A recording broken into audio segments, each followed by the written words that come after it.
everybody. Today we're going to be debriefing our ideal gas law lab. This is where we collected butane gas using a butane lighter and a graduated cylinder underwater in that big basin of water. The butane gas displaced the water in the graduated cylinder. That was the only way that we were really able to collect the gas and to make all the measurements that we used for this lab. Now, before I get into the calculations, I want to go over the formulas that we used for the calculations and how we got those, because you got to know how to get those. I'm going to start with the ideal gas law. We've already seen pressure times volume equals moles times our gas constant times temperature. We've seen PV equals nRT. We also are familiar with molar mass. Now, this is an equation form of molar mass, but we've already seen this. Molar mass is equal to the mass over the moles. Okay, or grams per mole. We've seen that. Every time we calculate molar mass from the periodic table, it's always in grams per mole. Mass, grams per mole. Okay? Now, we can actually rearrange this lovely little equation here to give us the moles is equal to mass over the molar mass. Okay, so that's a simple rearrangement here. I'm not going to show you the work there, but we can rearrange to get N equals mass over molar mass. Now, if we combine PV equals nRT and moles equals mass over molar mass, we get this. So all we've done here is instead of N, we've plugged in our value for N over here, M over big M. So instead of PV equals nRT, we have PV equals mass over molar mass times RT. Okay? So all we've done is replace N with M over big M. Now, once we're here, we can actually rearrange this equation to solve for the molar mass, right? We're going to multiply both sides by big M, which moves it to the left, and divide both sides by PV, which puts that in the denominator on the right. So big M is on the left, PV is in the denominator on the right.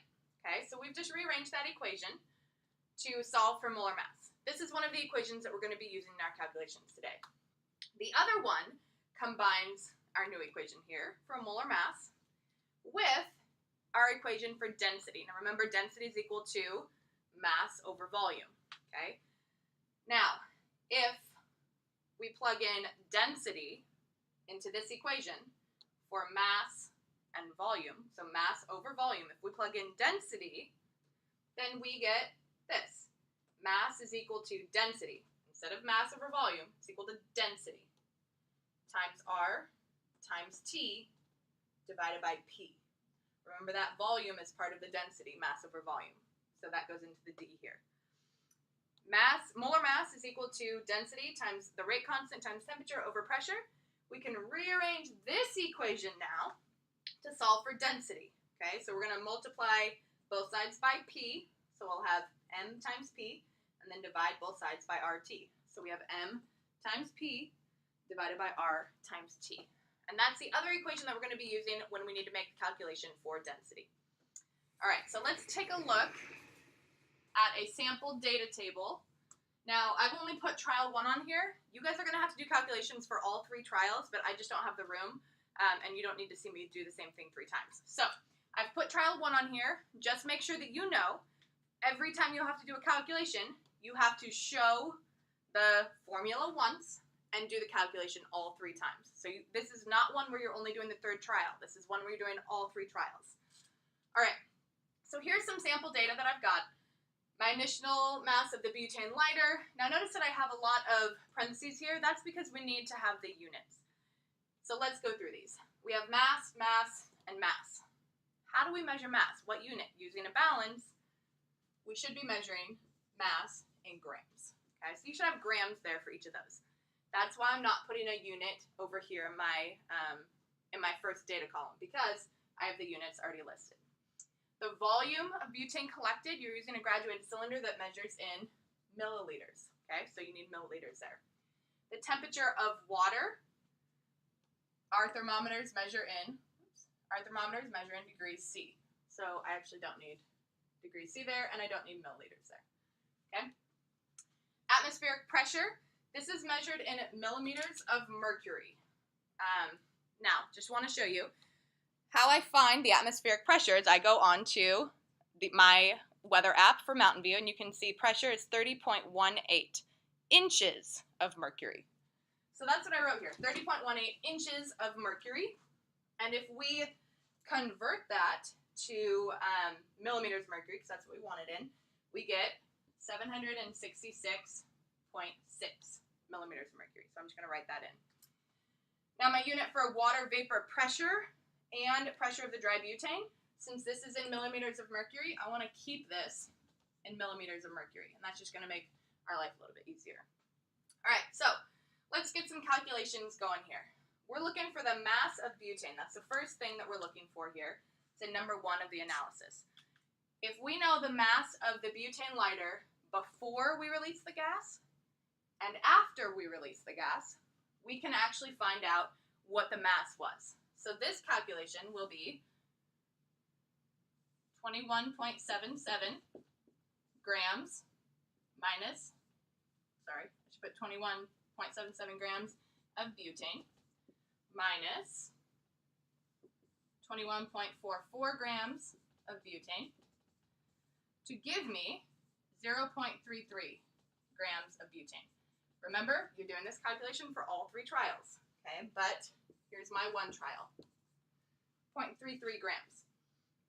The second calculation I have to make, this is still for number 1 on the analysis, is the partial pressure of butane. I only have 1 pressure given here, though.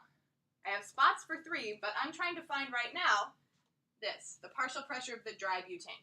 In order to do that, I need to know what the water vapor pressure is as well. Because remember, pressure of the atmosphere is equal to the water vapor pressure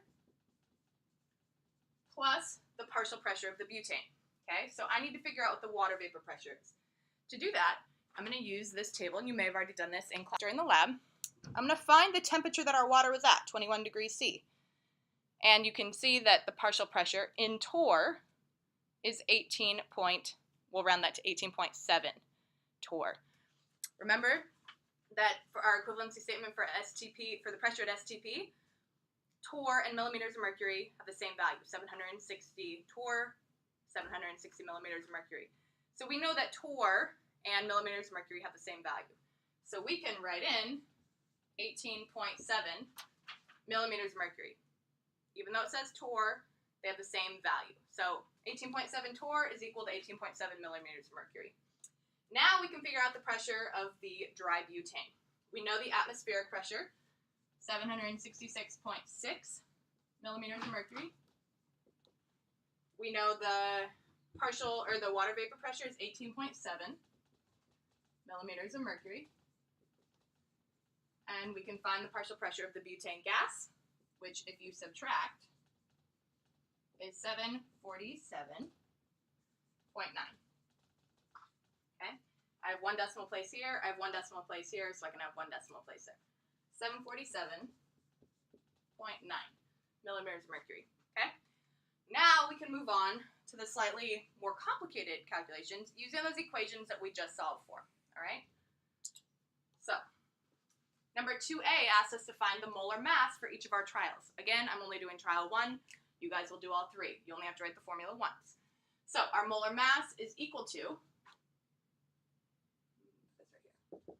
The mass, which we already found out is 0.33 grams, times the rate constant, or the gas constant. Remember that we're using a pressure in millimeters of mercury, so we need to use the gas constant for millimeters of mercury, 62.44 millimeters of mercury times liters over mole times K.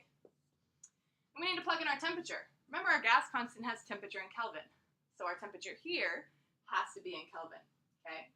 So if we had 273.1, don't do this in your data table, I'm just showing you so you can see. If we had 273.1, we get 294.1 K.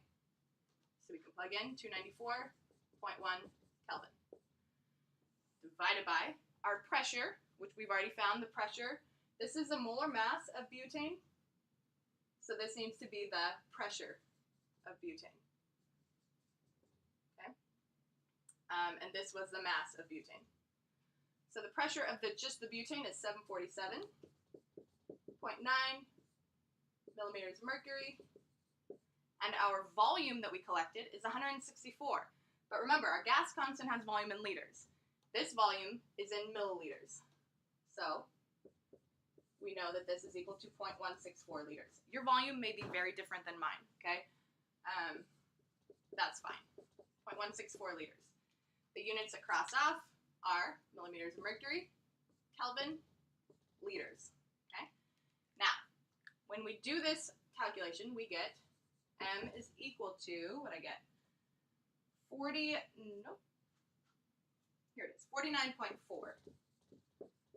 And my unit is grams over mole. Is that the unit that we would want for molar mass? Yeah, grams per mole, okay? Now, let's just say that I did this calculation for all three trials. I did not, and I'm not going to. But we need all three of those molar masses to find the average. This is 2b, I think. So in order to find the average, I would need to add all three together and divide by 3. So let's just say I did, and I got 49.4 and 49.0 and 51.0 grams per mole. Divide that by 3. Okay, there's 3 of them, so divide by 3. And I would get an average of 49.8. The only reason I'm doing this is because we're going to need to use this average right now. So I wanted to at least show you an average. Now, we can use our average molar mass and plug that into our equation here for density, because that's what question number 3 on the analysis says, is finding the density. So let's see what we get for the density here. Molar mass, this is the average molar mass, which we got to be 49.8, imaginatively. 49.8 grams per mole, times the pressure of the butane still, 747.9 millimeters of mercury, divided by our gas constant, which has not changed. We're still using 62.4 because we're still using millimeters of mercury, times our temperature, which also has not changed, 294.1. Your temperature for all three trials should be the same. It may change slightly, in which case you would have to do an average of the temperatures, but the temperature really shouldn't be changing. Whatever temperature you get the first time is likely what you're going to get all 3 times. Okay? Now, my density is equal to all of this, and I get 2.03. I have 3 sig figs, because I have 3 sig figs, that's my limiting.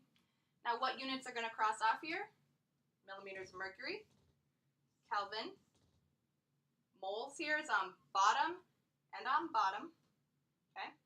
And we have grams over liter. Is that the unit we want for density? Yeah, mass over volume, grams over liter. Okay, so there's our density. Now, the last thing that we're going to go over is the conclusions. I'm not going to show you calculations for these, but we'll just briefly talk about them. All right, so our conclusions. Number 1 asks you to find the molar mass of butane, which is C4H10. I put up here, do this yourself. You're going to use the periodic table. We've done this hundreds of times every time we have to do calculations. So you should be able to do that on your own. Stand over here. All right.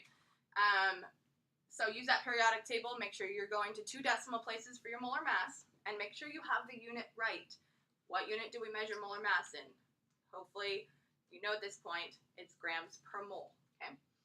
Number 2A says to calculate the percent error. So on the last board, we calculated the molar mass, right? We got the average molar mass here, 49.8 grams per mole. We want to know how close are we to the actual molar mass of C4H10. So we're going to use our equation. Observed minus accepted over accepted times 100. And by accepted, this could also be actual. So over here, for A, the actual molar mass is from number 1, right up here using the periodic table. Our value for O, the observed, is going to be what we got right here, 49.8 grams per mole, for my data, not for yours. This is the average experimental molar mass, all right, from analysis question number 2B. Now, conclusion question 2B asks for 2 sources of error. You guys should be able to come up with these sources of error. Be specific. Does it increase? How does it affect molar mass? Does it make it increase, decrease? Why? And the last one, could we use this with any gas? My hint is to focus on the densities. How would density affect this